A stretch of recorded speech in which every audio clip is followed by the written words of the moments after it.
Pag-aaral sa ating mga batas. Libre, walang bayad. Hashtag may batas pala. Ayan, tungkol sa warrant of arrest. Yes. Kanina may inaresto, hindi naman pala siya. Oo. Nawaw, mali. O, ano ngayon yan, JC? Yes, kamakailan lamang ay napabalita ang pagsuko ng TV host at actor na si Vong Navarro sa mga otoridad kaugnay sa kasong rape na isinampa ng modelong si Denise Cornejo noong 2014. Ito ay matapos magpalabas ng warrant of arrest ang Branch 69 ng RTC sa Taguig City laban kay Navarro. Para sa kabatiran ng publiko, ano nga ba ang legal implications kapag may warrant of arrest? Matuto at huwag puro marites lang. Ayan. Alam mo, mahirap yan. Pag rape, non-bailable yan eh. Yun, magpipetition for bail kung mapapatunayan ng akusado na Mahina ang ebidensya. mahina ebidensya ng prosecution. Ay sa rape, usually po yan, it takes two to a tango eh.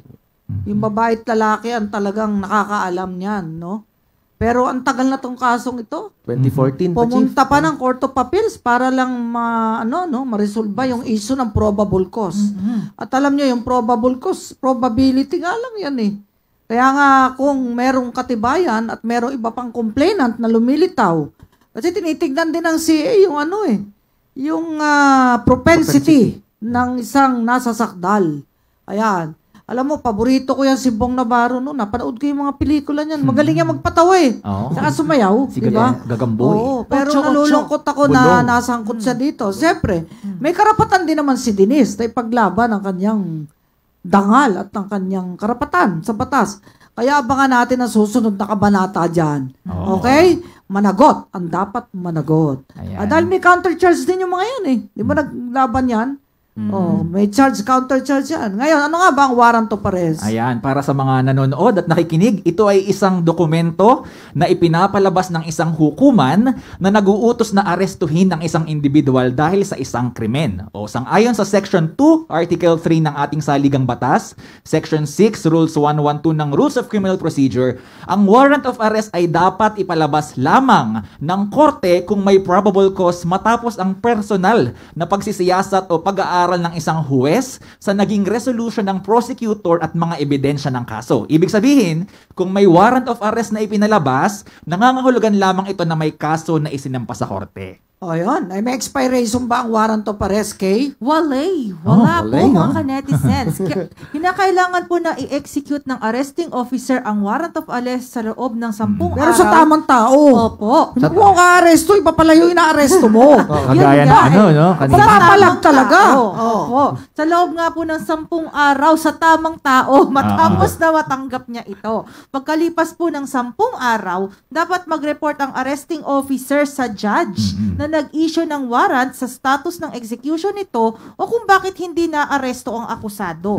Mananatiling valid at epektibo ang warrant of arrest maliban lamang kung ito ay napakwash ng akusado, nirecall ng korte o nasa kustodiya na ng hukuman ang akusado either through his or her arrest o pagkusang Surrender. Yan, So, yung Usang loob na pagsuko. Yes. Voluntary surrender. Ayan, may tamang oras ba ng pag-aresto, JC? Ayan, sang-ayon po sa Section 6, Rule 113 ng ating Rules of Criminal Procedure, ang pag-aresto sa isang tao ay maaaring gawin sa anumang araw at anumang oras, mapaaraw man o gabi. Ang warrant of arrest ay valid po sa buong bansa. Maaari bang maaresto kahit walang warrant of arrest? Ayan, kaalaman ulit ito ha. Pinapayagan ng ating batas ang tinatawag na warrantless arrest o ang pag-aresto sa isang individual nang walang kaukulang warrant. Ito ay tinatawag ding in flagrante delicto arrest. Ang ibig sabihin ng caught in the act or in Yun. flagrante delicto, ayan nahuli ka sa akto. Kitang-kita. Huli. Oo, yun nga ang asawa. Pag nagluloko, Ay, nahuli sa akto, caught in the act. Pag napatay nung asawa yun, absuelto. Yeah. Punta tayo kay, mari mo maaresto nga kahit walang Ayan. warrant. So ano ang una? Yes, ayon nga po sa Section 5, Rule 113 ng ating Rules of Criminal Procedure, maaaring maaresto ang isang tao kahit walang warrant. Una nga po, kung sa presensya ng isang pulis o pribadong tao ay gumawa, gumagawa o nagtatangka pa lang gumawa ng caught in krimen. the Ang Yan. Yan yung sa taong English yan. aarestuhin. Before, immediately before, during, and immediately Yan. thereafter. Yan. Pwede kang arestuhin kahit walang warrant of arrest. Yun. Kaya nga pag may sumigaw na babae, ay, tinaka yung bag ka! Pulis, pulis, pulis! Hindi pa Okay. tawala ha. Ay, wala akong warrant of arrest. Hinabol ng pulis. Hindi. Walang warrant of arrest. Nakita na sa kanya yung bag. O, kulong. Kulong. Ay, walang warrant of arrest. Caught in the act. Kaya nga, caught in the act. Huli na eh, huli na. Okay. Yan. Ngayon, ano pa, Mr. JC? Yes, kapag kagagawa lang ang isang krimen at may paniniwala ang aaresto base sa kanyang personal na kaalaman na ang pangyayari na mga pangyayari na ang may gawa ng krimen ay ang taong kanyang aarestuhin. Yan yung ano, yung talagang Hot pursuit. siya. Yes, hot pursuit. Oh, yan, yung hinahabol. Kapag ang taong aresto na isang takas na, Bilanggo. Escape. Yan. Oo. sila ng naman. warrant. Kasi may, Kaya may minsan sentence pa yan. may Eh. tatawag sa presinto, meron tax na bilanggunutan ito. Naarestuhin na nila yun. Pe-verify yung name siyempre. Mahirap mang aresto ka, mami, mali nga, mawaw, mali ka. May kaso ka, ikaw na. Illegal arrest yun. Pag dinetain mo, arbitrary detention. Detention. Pag ang nag-detain ay, Public Public. officer. yung galing yun. Yan. Okay. Ayan. Uno, grade yung tatlo. Yes. Pero si Eno yata di sumasagot eh. Mari po ma-aresto kahit walang warrant. O, sige, ano yung nasa Ayan. At sang-ayon din sa Section 6, Paragraph C ng nasabing batas, hindi na kailangan ng warrant kung nasa kustodiya na ng hukuman ang akusado at kung ang krimen na kinaharap ng akusado ay may parusang multa lamang. Oh, yung fine, wala talaga. Yan. Hindi na ka na-ipa-aresto yan eh. Ay, pero ang court, pwede mag-bench warrant mga kababayan. Pag may subpoena kayo, hindi kayo sumipot, pwede kayo i-bench warrant ng court.